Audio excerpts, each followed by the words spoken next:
Welcome, everyone. Welcome to the 2025 United States Super 8 Film and Digital Video Festival Q&A series with filmmakers. Today we have somebody from the other side of the world, and we're speaking to Jeni Thornley. We're going to be talking about her wonderful, very, very personal film called Memory Film, A Filmmaker's Diary, for the next 25 minutes or so. But I wanted to introduce you to Jeni and also to Anran Lee, who's one of the New Jersey Film Festival interns, and she's just such a wonderful writer. I thought that she should write a review of Jeni's film, so I invited her to pepper her with questions as well. So welcome, everyone. Welcome.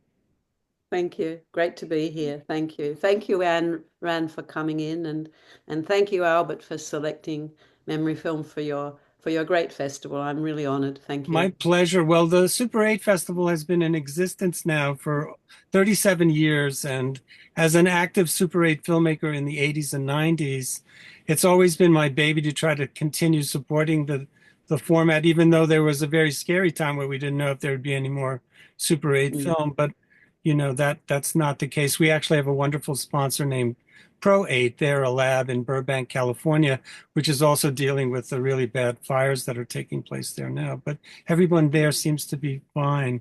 But Jenny's film is a diary film.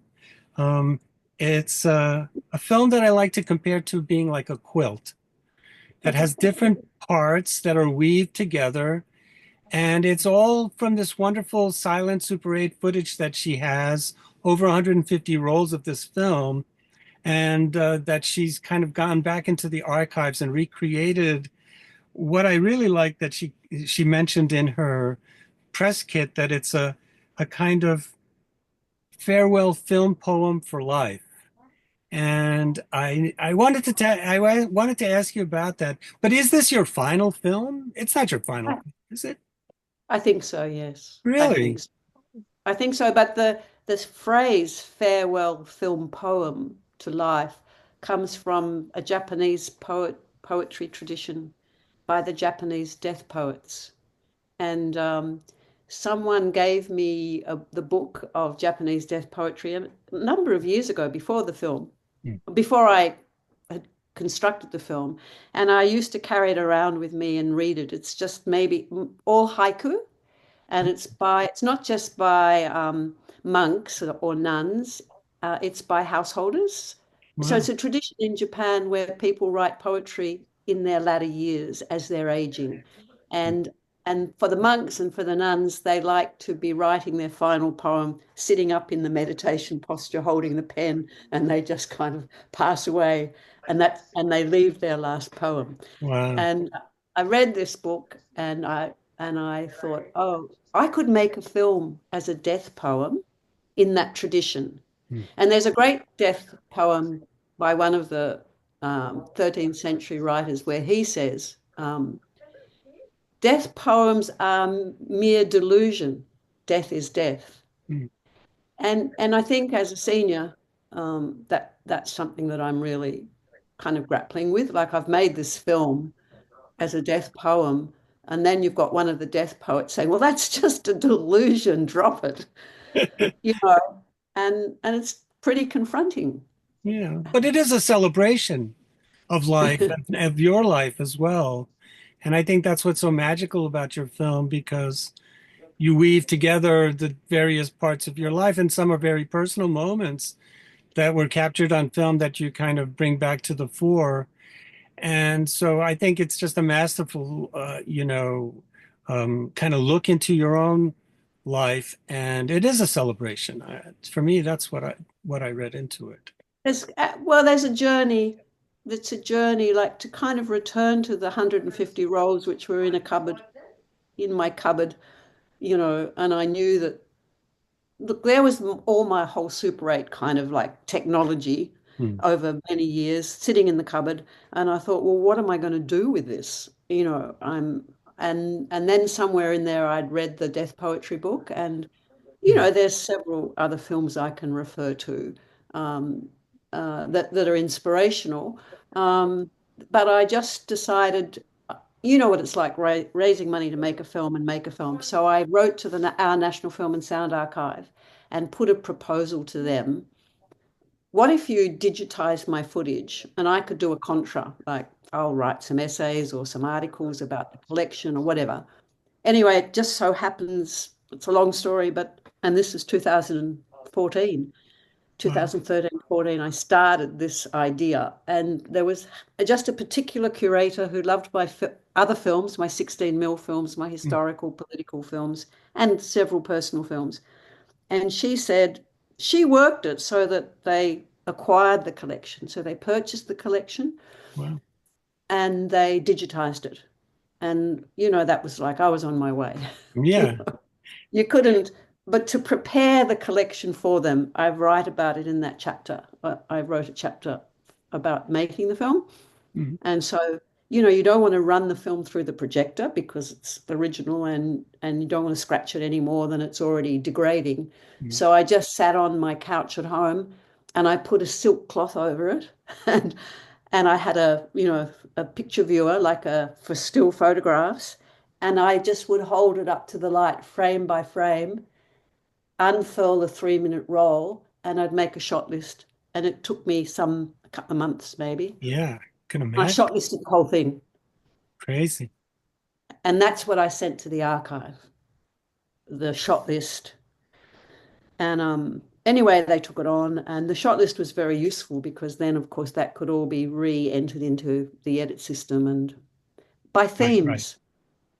And so to kind of be looking back at that footage at my age, having shot it when I was in my 20s and maybe early 30s, like over a 10-year, well, from 1974 to 2003, that's the time frame of the collection. And then I returned to the collection in 2015 and finished the film in 2023. Mm. So it's kind of like I'm taking a perspective from the 21st century, if you like, Yeah. back to another time. And I think you feel that. You feel the time passing, in a sense, what it was like back then and what it's like now, because I'm reflecting from a now consciousness back on that time. Yeah. And so there's several minds. It's a journey of different minds through different chapters, like Yeah. That's why feminism. I thought of it as a quilt with each little box being a different time period. But Yeah. Anran, you ask a question. I don't want to hog the questioning. And I don't want to just speak all the time either. So Oh, you go should. for it. Sure, no problem. I need inspiration for the review too. So this is actually really helpful. My first question is, since I saw that this, not only this documentary itself, but also the time you took editing this whole thing, it took a long time. So I was wondering, do you like before and after completing the editing, or maybe since when you first came up with this thought of or the idea of having this, do you feel any differently about it after you completed the editing, after you sent it? Do you?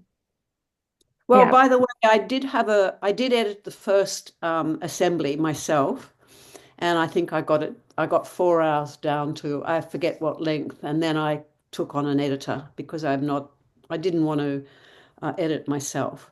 So Lindy Harrison was my editor, so she's really a great collaborator with me. It's an interesting question, Anran, because I watched the film when it exhibits. Okay, so I was at a conference recently and it screened, and I wanted to go to a different paper that was on at the same time as my film, and I thought I'll just go and introduce it and I'll dash off to the paper. But I started watching the film and thought I have to stay with the film. You know, I can't leave it. It's kind of my body. And so I kind of was watching it again, you know, and I've watched it many times, but I just felt sort of what an amazing thing it is to have filmed all that footage and have it in all those little 3-minute rolls, like 150 of them. Some of them I've used in earlier films. So I already had compile rolls for when I've used Super 8 in my 16 films and my digital film. But to see it, to sort of think of the journey of filming it and then actually watching it with the soundtrack the narrative, with the story, and with an audience. I just found it incredibly, what's the word? Like a gift. Like what a gift to be able to even do that, you know, like, and also to have the kind of, I'm not sort of big noting myself, but to actually have it takes a lot of discipline and stamina and commitment to kind of like follow through with an idea as a filmmaker or as a writer, as a poet, whatever. So there's this really great quote, another Buddhist, who says, better not to begin, but once you begin, better to finish. And that's kind of guided me a lot with my filmmaking, because it's really hard. You know, it's a really hard process, like any art making or craft making. And so, to answer your question, watching it as a completed work is really incredibly moving. And I feel grateful that I had the chance to do it. Grateful to the archive, grateful to the people who I filmed, you know, and I had to do permissions for every person I could find alive who's in the footage. So that took me a couple of years as well, writing to everybody, and also people who are in my family, like navigating with them, their permission. And it is very personal for them to be in the film. Like so yeah, that's been quite a journey, and it's not over, it's ongoing, because my co-producer is just finalizing a sale of the film to one of our public broadcasters. Great. Which is great, and the price is unbelievably low and almost insulting, which I know you'd get the landscape of the digital deluge. I call it the digital deluge, which is so much product in the marketplace that the price is kind of like completely, unless you're making the film Superman, you know, the story of Christopher Reeves, which, you know, was fought over for millions of dollars, that if you're making a different kind of film. Anyway, the price is very low, but there's another side to it. And I was just reading an article yesterday on, you know, ethics in the digital era with personal photography. And it's particularly discussing the problem for parents who've recorded digitally their children from birth, and it's all online. But there's these incredible, you know, as you know, it's either on Instagram or Facebook or TikTok, or, you know, and all these reels of all these little children. And so the writer of this, it's in just in the local newspaper, but I read it yesterday and I thought, yeah, the sale of my film to the broadcaster, you know, I'm a bit concerned about it, because once it goes online, I mean, it's one thing to see it in the cinema, you know, projected, and no one can kind of take it off the screen except through their affect, through the affect of the film into their eyes, into their bodies, into their minds. But once it's online, it's a different beast. And I read that article yesterday and I thought, oh, you know, that's huge. You know? Yeah. I tell my students not to put their films on YouTube, because you have no control over, you know, it being stolen, reutilized. I also teach them that they need to protect themselves by not doing that. But some of them don't care. They just want to get it out there. And so you can say to them, they don't always listen. But your response to me saying, you know, it looks like we've just got a sale to the public broadcaster, was you said, oh, great. But actually you said something different from oh, great, which is like, public broadcasting, I thought, would be on television. So it's a little bit different, I think. That's television, but then it goes on to what's called on demand. I didn't know that. Yeah. Yeah, part of the contract, which isn't signed yet. But there's an on demand side to it, which is like it goes to air. And I then still it goes think on. you're protected, because when we stream films, we work with a company that makes it so you cannot copy it. Yeah, it's very important as an artist to protect your work. Yeah, absolutely. So I think the questions of ethics and documentary filmmaking, and I taught documentary history for about 13 years at uni. And ethics is, and Michael Renov's work, who you might know as a writer on documentary and ethics, has been a really strong. He was the supervisor for my doctorate film, actually, and my doctorate film was about ethics and filmmaking in Aboriginal communities here in Australia. Right, I remember. So their protocols have kind of become, in a way, my protocols are not cannibalizing Aboriginal protocols, but their protocols we all should use because they're all about protecting the individual, the community, the family, and we all need to do that. Yeah, especially now in the digital era, more than ever before. Yeah. Anyway, Anran, I'm interested in your questions too. Right. So another one, or are we just gonna Please actually... go right Well, ahead. whatever Sure. you run with your questions, yeah. Because actually, I got a little bit emotional looking at the movie and again last night too, and I actually came up with quite a whole list of everything. So the next one is, I wonder during this maybe like this few decades of filmmaking process, is there any specific person or experience in particular that was more inspirational or inspiring to you, like personally? Oh, as I've been, I'm always looking for motivation. well, when I began making films, women weren't really, there wasn't a place for women really yet. So, I began in the 70s, and here in Australia, we were quite influenced by the American women's filmmaking movement that took off a little bit before we did in the 70s. And there are not. We had our first women's film festival here in 1975, and we brought into the country work by filmmakers who'd never been screened here. Maybe one or two had been screened at some of our major film festivals, like say Susan Sontag, one of her early feature films had screened. Certainly, probably Leni Riefenstahl's Triumph of the Will had screened. But, we brought in all of these films, both avant-garde, experimental and mainstream films, like Agnes Varda. I mean, she hadn't screened here. And yet, if you look into I think Agnes Varda is my greatest inspiration.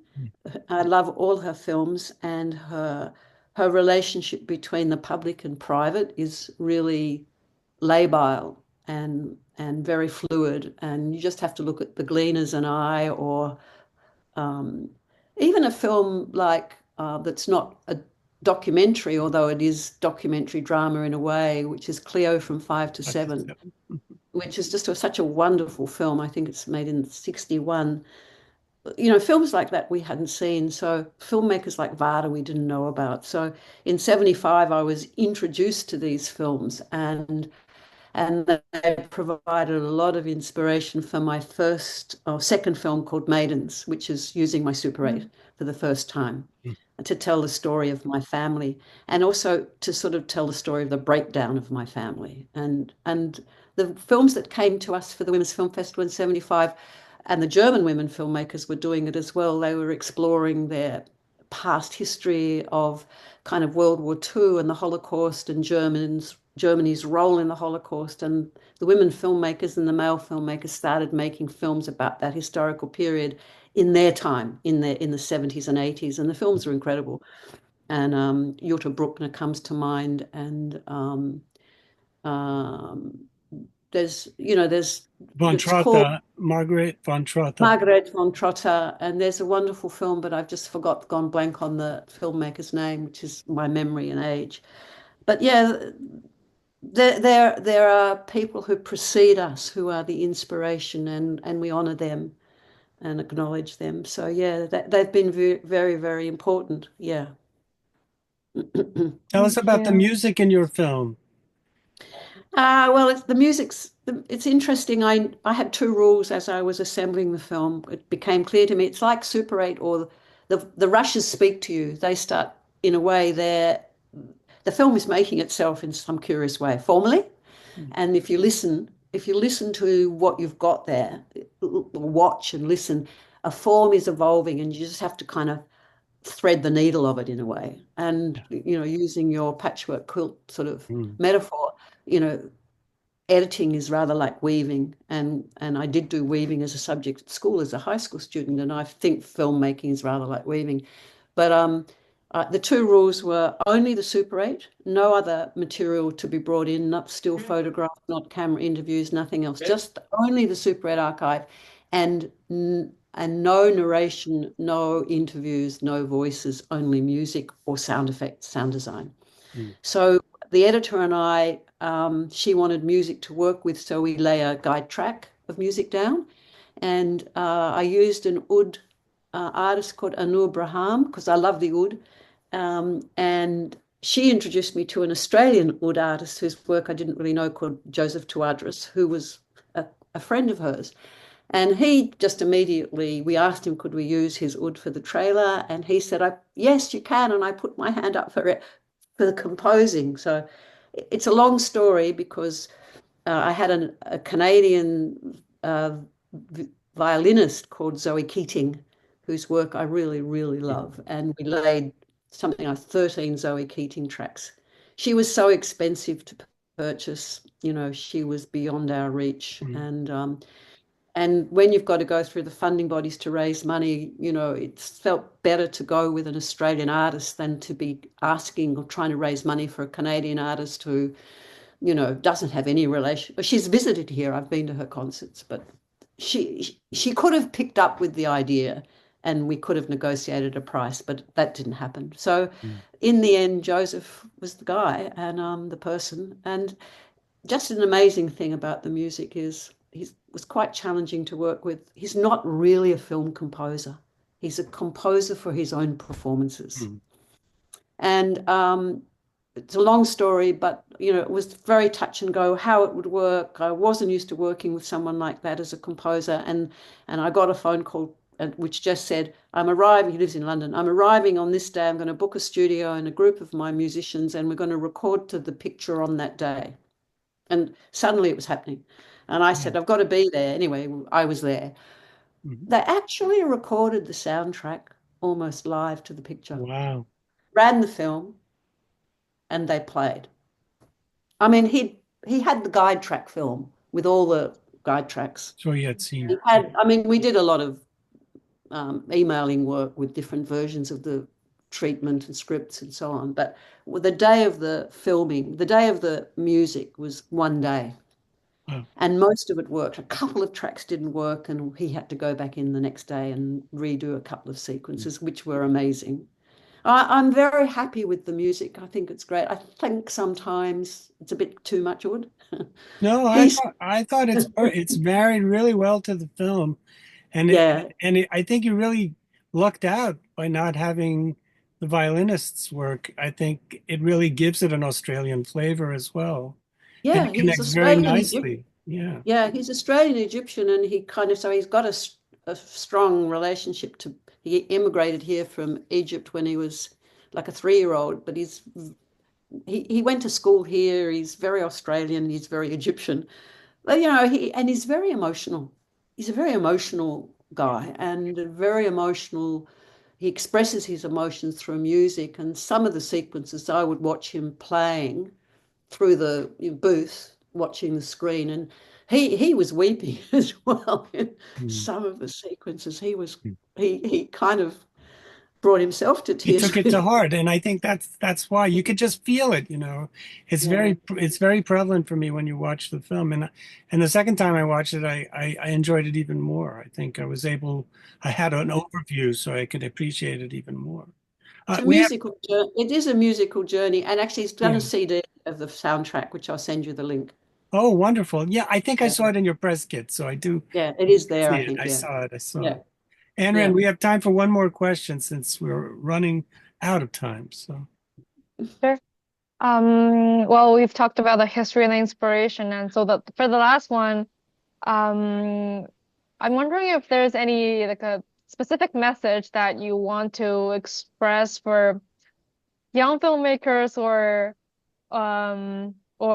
anyone who's motivated but probably haven't even started like actually executing? Because like you said, it's hard to start, but You've got to yeah, finish. but yeah. So I like an think, inspirational quote or any message you want to express. well, I think you've got to be very clear about what you want to do. Like, I don't mean know what you're doing, but I just mean once you do decide on what you're going to do, you have to make a commitment to the journey. And the journey is going to take you somewhere and you're not sure where. And you just have to kind of like, you know, fasten your seatbelt and go on that journey and stay committed to the idea and be connected to the colleagues who support you and get the support you need. It's not a lonely journey because there's a great community of fellow filmmakers and craftspeople who go on the journey with you. But I just wanted to add to that because your last question is about craft and commitment and with your first work or second work. But I also just wanted to make a comment about there is a message in the film. The film's about many things, but it is actually a film about peace. And it's a film about inner peace, really. And that's where my journey's taken me into a kind of meditation practice, really. And so the film's grown out of that meditation practice. And so it's a message of peace in a world which is really in a crisis. And so to young people, I just say, be committed to peace and to world peace, and let's all work together to achieve that. And if my film is just a little part of that journey, I feel like I'm giving something over to people that find peace in your heart and then share that peace if you can. Yeah. It's a wonderful message That's and beautiful. a wonderful way to kind of sum up our experience here, as we really would love an audience to check out Jeni's magical film, which will be playing on Sunday, February 16th. It'll be available all day on demand, and it is one of the highlights of our festival. Our festival, the Super 8 Festival, is very small. It's not a big festival like multiple screenings. We have 4 screenings, and we try to get as many of the longer films in as we can, and it's sometimes very difficult given the small, because normally we get short films for this festival. But there were 2 magical films that were feature length, and we said we've got to show them, and the only way we could was to do it this way. So it's available online for 24 hours, starting at midnight Eastern Standard Time in the USA, and it's available that way for folks to watch. If you'd like to see how you can purchase tickets, I just very quickly would like to share a screen. And I'm going to do that in a second. And we have Google Chrome. We don't want that one. We want this one. And this is our homepage. And normally everything would be here, but you would click on current events, and you absolutely must click on this button. You say, well, wait a minute. It says New Jersey Film Festival. Well, the United States Super 8 Film and Digital Video Festival is the small festival inside the larger one. So you click on this button here, and then you go to screenings and tickets. And as you scroll down, you'll see a number of things pop up. And we have Super 8 Festival. That's one of the programs that we have. And as we make our way down and we keep going to coming soon, and we click on the links, we get to the 16th. Hopefully it's there. Here we go. Jeni as a younger woman. And you click on this link, and this is how you can purchase tickets for this screening. And again, it's on February 16th, which is a Sunday. It's the last day of the festival. It's actually the capstone of the festival, and being sponsored by Pro 8, which is the lab in Burbank I was mentioning to you. And we also get support from the National Endowment for the Arts. And that's one way you can actively check out what we have. If you would like a vanilla version, you just click on schedule, and you work your way to the bottom of the page because the festival's at the end.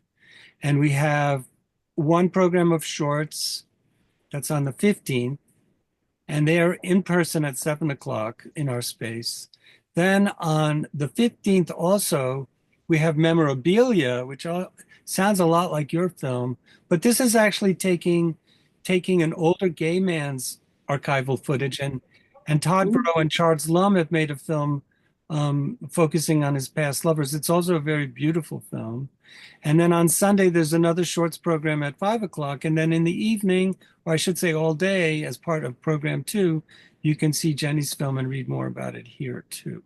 So you can go back to menu, you go to the welcome page, you get basic information. You can also go to the film guide. And if you scroll down, each film that we're showing has a page, and Memory Film has its own as well. And you saw that that image behind me this is one of the protest marches that Jeni filmed. So this is another way you can purchase tickets. So I'm going to stop sharing. Mm-hmm. And Can I need, just thank you before you go? well, as of course, I have to thank you first. Okay. It's really I thought you were great. suddenly going to go. I think this is no. I would never do that. I want to say thank you. We've never done a Zoom with anybody from Australia, so you're our first. Oh, And we that's have great. shown films by Australian filmmakers, but that was before we had to do Zoom because of the pandemic. So we're very proud to have you on. I want to thank you and Anran for asking questions. And, one day I hope to meet you. I still need to make my way to Australia. Well, you're very welcome to visit, that's for sure. That's really nice of you. Be great to welcome you. Yeah. Thank you And thank so you much. so much. And you're for always choosing- welcome here if you're ever in New York or New You Jersey. never, Come you and say never hello. know. Yeah. You never know. And just to say to viewers, if they can't see your screening or they want to see it again, I think if they just have to Google me, you'll find my website and all the distribution information will be there. Yeah. Wonderful. Thank you so much. Thank you so Thank you. much, both of you. Thank you, Anran. It was